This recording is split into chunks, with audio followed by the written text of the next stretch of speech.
Hello everyone, welcome to GK civil services. March 2022 के first week के national and international current affairs के बारे में हम इस लेक्चर में पढ़ने जा रहे हैं। तो यहाँ पे मैं मार्च के फर्स्ट वीक की जो भी इंपॉर्टेंट एंड टॉप न्यूज़ चली थी वो लेके आई हूँ विद एक्स्ट्रा इन्फॉर्मेशन। तो चलिए हम इनको वन बाय वन पढ़ते हैं एंड समझते हैं। लेक्चर को स्टार्ट करने से पहले मैं आपको बताना चाहूँगी यहाँ पे कि जम्मू एंड कश्मीर के करंट अफेयर्स पे जो है ऑलरेडी मैंने अलग से लेक्चर दिए हुए हैं एंड आगे भी मैं अलग से ही इनके लेक्चर्स दूंगी। ठीक है, चलिए फिर स्टार्ट करते हैं यहाँ पे पहली न्यूज़ से, जो कि है state of India's environment report 2022। यहाँ पे बात करते हैं इंडियाज एनवायरनमेंट रिपोर्ट 2022 की, जो कि है किसकी रिपोर्ट है? Centre for science and environment की रिपोर्ट है। एंड इसको किसने रिलीज किया था? Released by Bhupendra Yadav. ठीक है, किसने रिलीज किया? भूपेंद्र यादव। अब ये भूपेंद्र यादव कौन है? ये यहाँ पे मैंने लिखा हुआ यू छोटा सा, तो समझ जाइए, union minister of environment, forest and climate change.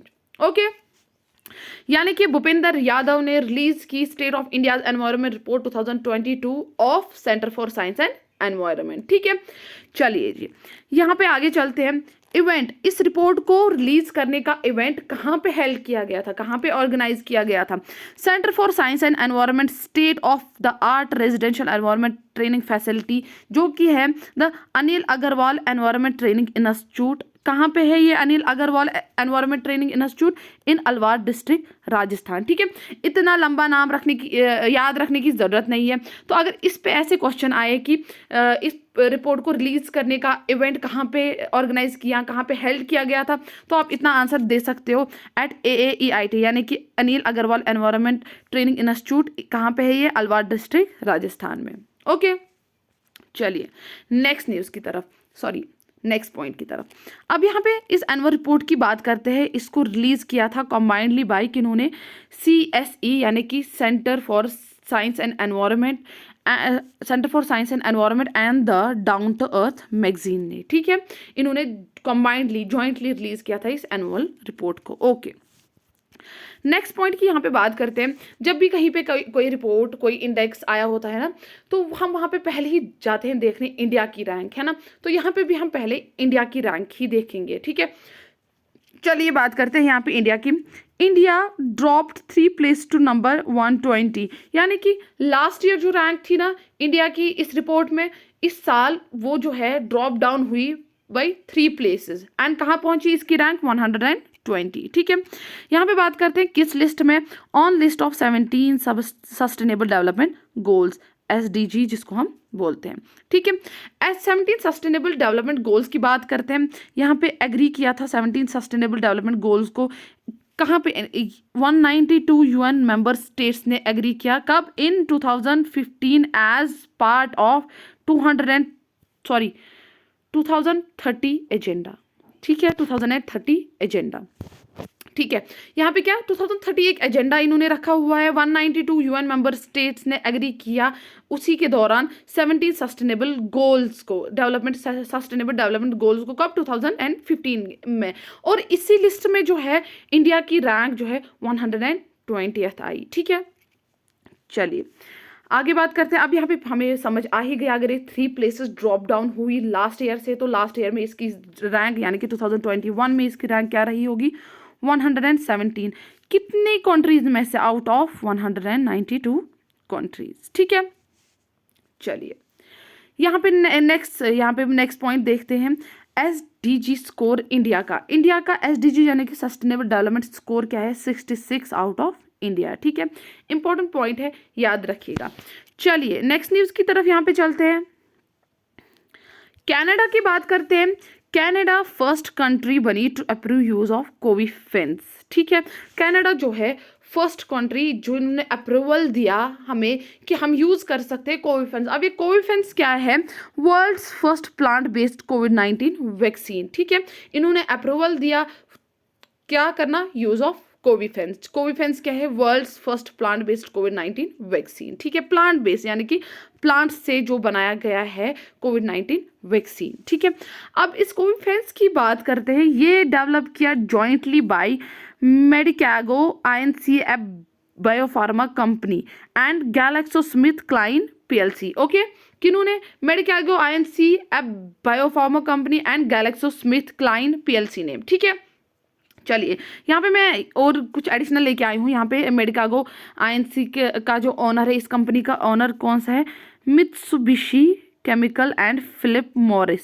ठीक है, based in Quebec City. Okay, यहाँ पे ये याद रखने की जरूरत नहीं है। यहाँ पे इंपॉर्टेंट है कि कोविफेंस को ज्वाइंटली किस किसने डेवलप किया, वो यहाँ पे मैंने आपको बताया। ठीक है, चलिए यहाँ पे बात करते हैं इस कोविफेंस वैक्सीन को जो है ये किस किस एज, मतलब किस किस एज के लोग जो है यूज़ कर सकते हैं।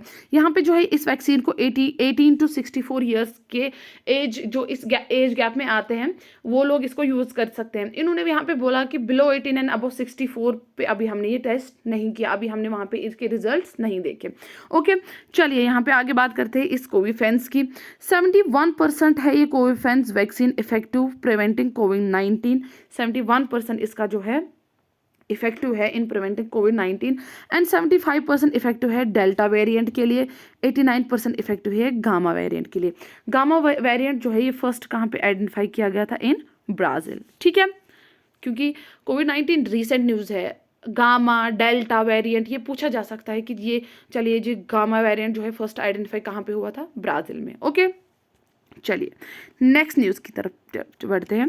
यहाँ पे CM ऑफ तमिलनाडु की बात करते हैं, जो कि M.K. स्टालिन है। इन्होंने इनॉग्रेट किया नॉन मुथलावन स्कीम। क्या किया? Inaugurate non Muthalvan scheme. कब किया इनॉग्रेट? इनका उस दिन बर्थडे भी था, उसी दिन इन्होंने इनॉग्रेट किया, 1 मार्च 2022। ठीक है, 1 मार्च इनका बर्थडे भी था एंड इन्होंने इसी दिन इस स्कीम को इनॉग्रेट किया। इस स्कीम को इनॉग्रेट किया for skill development in students. किस लिए? Skill development in students. And इस स्कीम से लगभग हर साल 10 लाख स्टूडेंट्स को बेनिफिट दिया जाएगा या मिलेगा। एंड नॉन मुथलावन हम बात करते हैं, इसका क्या मतलब है? I am first. क्या है? I am first. चलिए जी, नेक्स्ट न्यूज को यहाँ पे देखते हैं। अन्नपूर्णा देवी जो कि union minister of state for education. यहाँ पे देखो, मतलब अब यहाँ पे अन्नपूर्णा देवी की बात हो रही है। अब यहाँ पे दूसरी चीज भी क्लियर हो रही है कि अन्नपूर्णा देवी कौन है ना? कहीं पे क्वेश्चन आ सकता है, union minister for states for education कौन है? वो है अन्नपूर्णा देवी, है ना। अब इन्होंने क्या किया? इन्होंने प्रेजेंट किया national information and communication tech यानी कि ICT अवार्ड 2022। इन्होंने national information and communication technology award 2022 किनको दिए? अबाउट 49 टीचर्स को। ठीक है, इनकी परफॉर्मेंस के लिए इनको जो है ये अवार्ड मिला। किन्होंने दिया? अन्नपूर्णा देवी ने। ओके, यहाँ पे बात करते हैं, ये जो अवार्ड्स है ये प्रेजेंट किए जाते हैं under ICT in school teams and की information and communication technology in school schemes by कौन? Ministry of human resource and development. ठीक है, याद रखिएगा।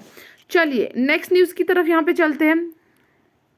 ये मार्च की फर्स्ट वीक की बात हो रही है, ये मार्च की सारी न्यूज़ मार्च में चली हुई है।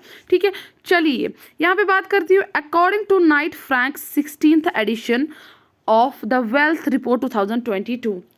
अब वेल्थ रिपोर्ट 2022 की बात करेंगे। ये किसकी रिपोर्ट थी? Night Franks. और कौन सा एडिशन था इनका? 16th addition. ठीक है, वेल्थ रिपोर्ट 2022 की बात करते हैं। इस रिपोर्ट के according number of ultra high net worth individuals globally UHNWIs globally increased by 93% 2021 में। कितना? 93% 2021 में इंक्रीज हो गया इनका नंबर। ठीक है, सॉरी 9.3%। ओके, अब यहाँ पे आप फिर से कंफ्यूज नहीं होइएगा, मैंने हर लेक्चर में बताया है। जहाँ पे आपको 2021 देखने को मिलेगा तो ये नहीं समझा करिए कि ये 2021 की न्यूज़ है। ये डेटा 2021 का होता है, रिपोर्ट जो होती है वो 2022 की होती है। ठीक है, चलिए यहाँ पे हम इसमें भी इस वेल्थ रिपोर्ट, जहाँ मैंने आपको बोला कि हम पहले इंडिया की रैंक ढूंढते हैं हर जगह, तो यहाँ पे भी इंडिया की रैंक की ही बात करते हैं ना। चलिए यहाँ पे इंडिया की रैंक 3rd आई इन बिलियनियर पॉपुलेशन ग्लोबली 2021। ठीक है, चलिए इंक्रीज बाय 11% 2000। इंडिया की जो है 11% इसकी बिलियन पॉपुलेशन में जो है इसकी जो है 11% इंक्रीज हुआ इस पॉपुलेशन में 11% 2021 में इंक्रीज हो गया और इसकी रैंक जो है थर्ड आ गई। ठीक है, ओके। यहाँ पे बात करते हैं अब इंडिया में बेंगलुरु हाईएस्ट ग्रोथ, बेंगलुरु की देखी गई, इंडिया में बेंगलुरु की देखी गई हाईएस्ट ग्रोथ किसमें, इन अल्ट्रा हाई नेटवर्थ इंडिविजुअल्स। ठीक है, एंड दिल्ली की कितनी थी 17.1%, दिल्ली की 12.4% एंड मुंबई की 9%। ठीक है, अब ये थी ग्रोथ। ठीक है, ग्रोथ देखी गई बेंगलुरु में सबसे ज़्यादा, लेकिन हाईएस्ट नंबर की बात करेंगे इनकी किनकी, UHNWIs की बात करेंगे, यानी कि अल्ट्रा हाई नेटवर्थ इंडिविजुअल्स की बात करेंगे, तो सबसे ज़्यादा इनका नंबर 1596 कहाँ पे था, मुंबई में। ठीक है, क्वेश्चन अगर आएगा कि हाईएस्ट ग्रोथ इंडिया में किसकी देखी गई, UHNWIs की, तो वो बेंगलुरु में, लेकिन हाईएस्ट नंबर अगर देखा जाएगा वो कहाँ पे है, मुंबई में। ठीक है, चलिए अब ये हो गया हमारे इंडिया का। इसके बाद बात करते हैं हम इंटरनेशनल। ठीक है, इंटरनेशनली हम बात करते हैं, यूएस ने जो है टॉप किया मोस्ट बिलियनर पॉपुलेशन ग्लोबली, इसके बाद चाइना सेकेंड नंबर पे। ठीक है, अब हम ये UHNWIs किन को बोलते हैं, ठीक है, ये हम किन लोगों को बोलते हैं, जिनकी नेटवर्थ या नेट एसेट्स होते हैं 30 मिलियन US डॉलर्स और मोर। ठीक है, कितना होता है, 30 मिलियन US डॉलर्स और मोर। ठीक है, उन्हीं को हम बोलते हैं अल्ट्रा हाई नेटवर्थ इंडिविजुअल्स। ठीक है, ओके। चलिए नेक्स्ट न्यूज़ की तरफ चलते हैं।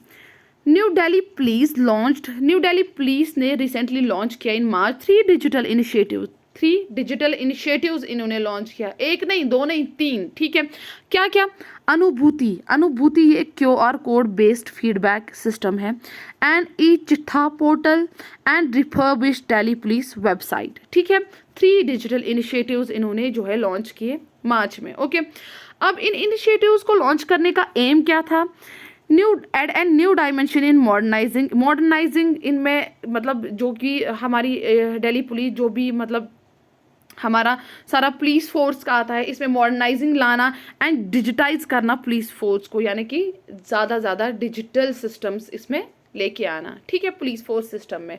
ओके, चलिए यहाँ पे बात करते हैं लॉन्च्ड बाय। अब ये लॉन्च तो किया किसने, अब यहाँ पे देखते हैं न्यू दिल्ली पुलिस ने लॉन्च किया। अब इसमें देखते हैं किसने, दिल्ली पुलिस कमिश्नर राकेश अस्थाना। ठीक है, कहाँ पे, आदर्श ऑडिटोरियम पुलिस हेडक्वार्टर्स में। ठीक है, किसने, दिल्ली पुलिस कमिश्नर राकेश अस्थाना, कहाँ पे, आदर्श ऑडिटोरियम पुलिस हेडक्वार्टर्स में। ठीक है, ओके। तो यहाँ पे किस टाइप के क्वेश्चंस आ सकते हैं, लाइक अनुभूति QR code based feedback mechanism एक इनिशिएटिव था, किनका था, ठीक है, ये पुलिस का इनिशिएटिव था, कहाँ की पुलिस थी, दिल्ली की, है ना, तो लॉन्च किया था, तो किसने लॉन्च किया था, वहाँ पे कमिश्नर ने, एंड कहाँ पे किया था, आदर्श ऑडिटोरियम पुलिस हेडक्वार्टर में। ऐसे ही एक जो न्यूज़ है इसमें बहुत सारे क्वेश्चंस उठते हैं। ठीक है, तो हर एक न्यूज़ को बहुत अच्छे से पढ़ा करिए और अच्छे से याद रखा करिए। ठीक है, नेक्स्ट न्यूज़ की तरफ यहाँ पे चलते हैं। स्विस इंटरनेशनल एयरलाइंस, जिसको SWISS और स्विस एयरलाइंस भी बोला जाता है, with its parent company Lufthansa group. ठीक है, एक तो स्विस इंटरनेशनल एयरलाइंस और इसकी पेरेंट कंपनी जिसका लुफ्थांसा ग्रुप नाम है, इन्होंने पार्टनरशिप की with Switzerland based solar fuel startup जिसका नाम है सिनहिलियन SA। ठीक है, सिनहिलियन इन्होंने पार्टनर किया इसके साथ, सिनहिलियन SA के साथ, to use its solar aviation fuel, ताकि ये इसका सोलर एविएशन फ्यूल जो है वो यूज़ कर सके। ओके, अब यहाँ पे बात करते हैं स्विस इंटरनेशनल एयरलाइंस। ये जो है ये फर्स्ट एवर एयरलाइन जो है ये यूज़ करेगी सोलर एविएशन फ्लूइड। ये फर्स्ट एयरलाइन है जो कि यूज़ करेगी सोलर एविएशन फ्लूइड, यानी कि सोलर एविएशन फ्लूइड क्या है, sun to liquid fluid. Okay, sun to liquid fluid.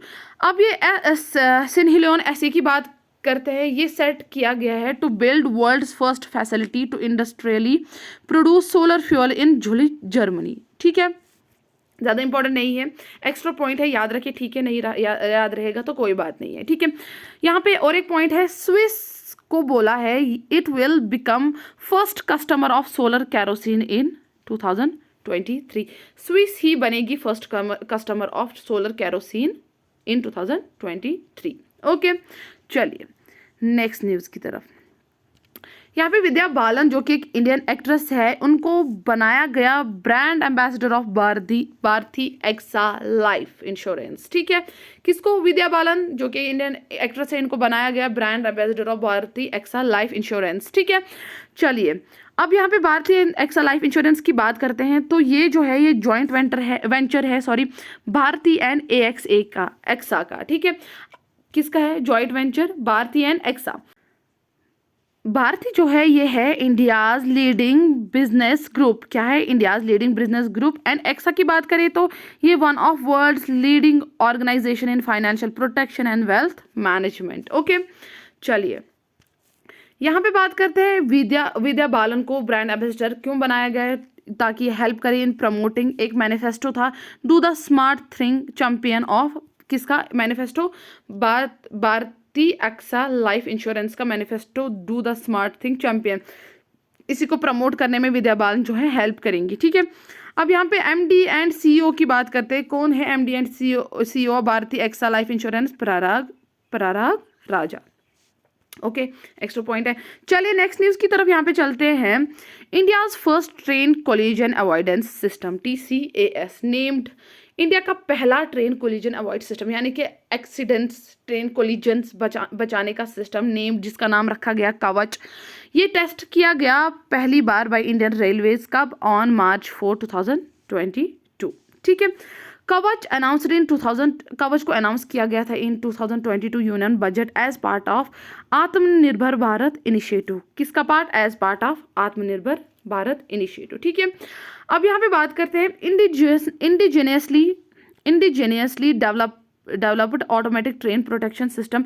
यानी कि देखो ये जो है first train collision avoidance system India का, ये जो है इंडिजिनियसली इंडिया ने बनाया, यानी कि खाली इंडिया, इसमें और किसी कंट्री का कंट्रीब्यूशन नहीं है। ठीक है, अब यहाँ पे देखते हैं indigenously developed automatic train protection system किसने डेवलप किया? By research design and standards organisation in collaboration with Indian industry. Okay, चलिए अब नेक्स्ट पॉइंट की तरफ यहाँ पे चलते हैं। इंडिया रेलवेज ने लॉन्च किया ऑपरेशन मिशन अमानत। ठीक है, इसी दौरान, ठीक है, जब ये ट्रेन कोलिजन अवॉइडेंस सिस्टम, इसी के दौरान जो है इन्होंने इंडियन रेलवेज ने लॉन्च किया ऑपरेशन मिशन अमानत। इस मिशन का मोटिव क्या था? To track lost luggage of passengers. जो भी लगेज ट्रेन में खो जाते हैं उनको ट्रैक करने का इन्होंने ये एक ऑपरेशन वहाँ पे लॉन्च किया है। ओके, अब जो है यहाँ पे इस कवच की बात करते हैं। इसका गोल क्या था? टू रीच जीरो एक्सीडेंट्स, यानी कि आगे जो है इस कवच से जो सारे एक्सीडेंट्स अवॉइड हो जाए तो हम जो है जीरो एक्सीडेंट्स तक पहुँच पाएँ। ठीक है, चलिए नेक्स्ट न्यूज़ की बात करते हैं। National highway for electric vehicles NHEV constructing, जो national highway for electric vehicles वो कंस्ट्रक्ट कर रहा है ग्रीन चार्जिंग हब कहाँ पे? Along Jaipur Delhi Agra e highway. ठीक है, कहाँ पे? जयपुर दिल्ली आगरा ई हाईवे पे। इस चार्जिंग स्टेशन पे आपको restaurant, coffee, lounge, bank, ATM, showroom वगैरह बहुत सारी चीज़ें देखने को मिलेंगे, क्योंकि जितने टाइम में चार्ज होगी गाड़ी उतने टाइम में इंसान यहाँ पे घूम फिर सकता है, इसलिए वहाँ पे इन्होंने ये सारी चीज़ें रखी हुई हैं ताकि जो इंसान है वो बोर ना हो जाए वहाँ पे चार्ज करते करते। ओके, लास्ट 2 मंथ्स की बात करते हैं। 2 electric vehicle charging station inaugurate की, कहाँ पे? गुड़गांव में, लास्ट 2 मंथ्स में। ठीक है, तो फर्स्ट इन सेक्टर 52, कहाँ? यहाँ पे 100 चार्जिंग पॉइंट्स है। इस सेक्टर 52 में एक बनाया गया और वहाँ पे जो है 100 चार्जिंग पॉइंट्स है। अनदर कहाँ पे? सेक्टर 86 में। ये जो है सेक्टर 86 वाला ये India's largest electric vehicle charging station है।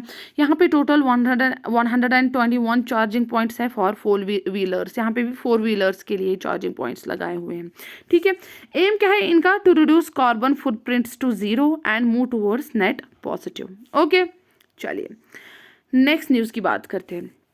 अभिषेक Singh appointed as new president and CEO of, Abhishek Singh को अपॉइंट किया गया as new president and chief executive officer of national e-governance division NEDG। किसने? Ministry of electronics and information technology, MeitY ने।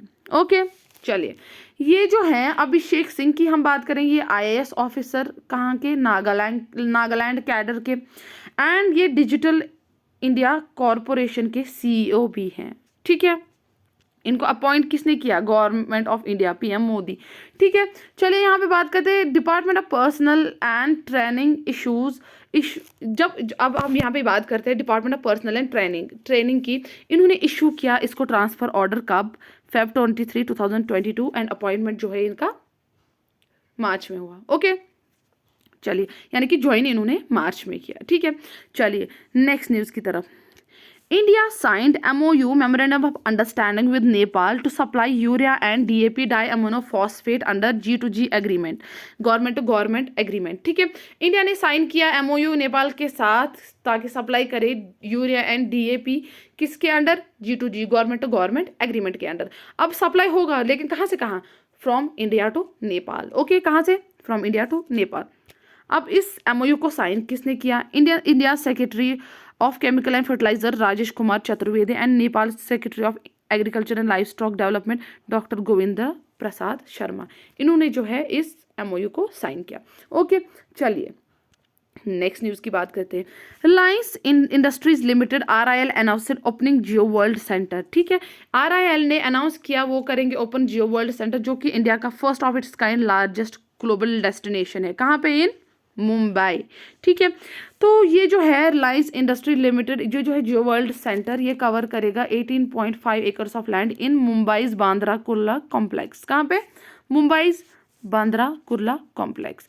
Idea जो है ये जियो world centre बनाने का ये नीता अंबानी का था, जो कि डायरेक्टर रिलायंस इंडस्ट्रीज है and founder chairperson of Reliance foundation. Okay, क्योंकि आ सकता है क्वेश्चन, नीता अंबानी जो है वो रिलायंस की क्या है? वो डायरेक्टर रिलायंस इंडस्ट्रीज है and founder chairperson of Reliance foundation है। ओके, चलिए नेक्स्ट न्यूज़ की तरफ चलते हैं। यहाँ पे इंडियाज फर्स्ट एम्बुलेंस जिसका हॉस्पिटल ऑन व्हील्स भी बोल सकते हैं, फॉर किन के लिए स्ट्रीट एनिमल लॉन्च, कहाँ पे? चेन्नई, तमिलनाडु में।